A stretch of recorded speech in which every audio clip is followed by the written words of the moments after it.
Hello everyone, welcome to Family Bites. ఈరోజు వీడియోలో special టేస్ట్తో సింపుల్గా చేసే ఎగ్ కర్రీని చూపించబోతున్నాను. ఈ కర్రీని మనం అన్నంలోకి, బిర్యానీలోకి, చపాతీ, రోటీ ఇలా ఏ కాంబినేషన్లో తీసుకున్నా చాలా టేస్టీగా ఉంటుంది. ఈ కర్రీని ఎలా ప్రిపేర్ చేయాలో చూసేద్దాం. ముందుగా ఈ కర్రీ కోసం గుడ్లను ఉడికించుకొని ఇలా పైన పొట్టు తీసేసి ఇలా లైట్గా ఘాట్లు పెట్టి తీసుకోండి. ఇలా ఘాట్లు పెట్టడం వల్ల ఉప్పు, కారం, మసాలా అనేవి బాగా పడతాయి. ఒక ప్యాన్లోకి 1 టేబుల్ స్పూన్ దాకా ఆయిల్ని వేసుకొని ఇందులోకి 2 మీడియం సైజ్ ఉల్లిపాయలను ఇలా పొడవుగా కట్ చేసుకొని వేసుకోండి.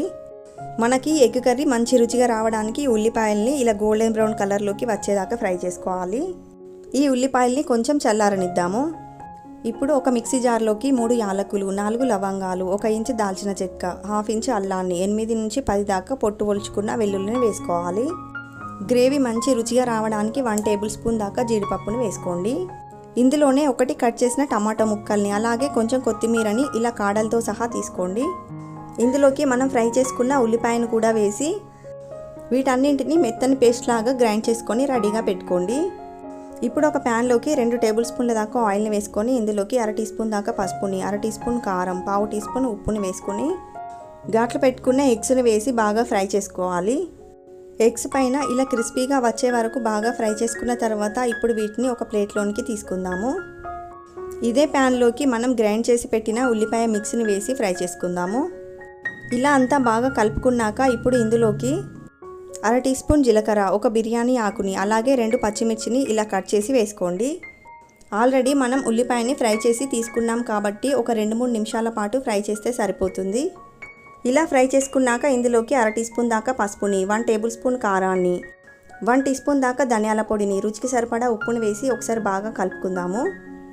ఇలా అంతా బాగా కలుపుకున్నాక ఇప్పుడు ఇందులోకి 2 టేబుల్ స్పూన్ల దాకా పెరుగుని వేసుకోవాలి. ఇందులో కొంచెం పెరుగుని వేయడం వల్ల రుచి అనేది చాలా బాగుంటుంది.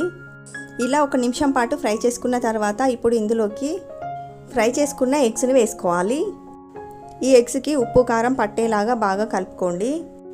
ఇప్పుడు గ్రేవీకి సరిపడా నీళ్ళని వేసి బాగా కలపండి. మనకి గ్రేవీ అనేది మరీ పల్చగా ఉండొద్దు, అలా అని మరీ గట్టిగా ప్రిపేర్ చేయకండి.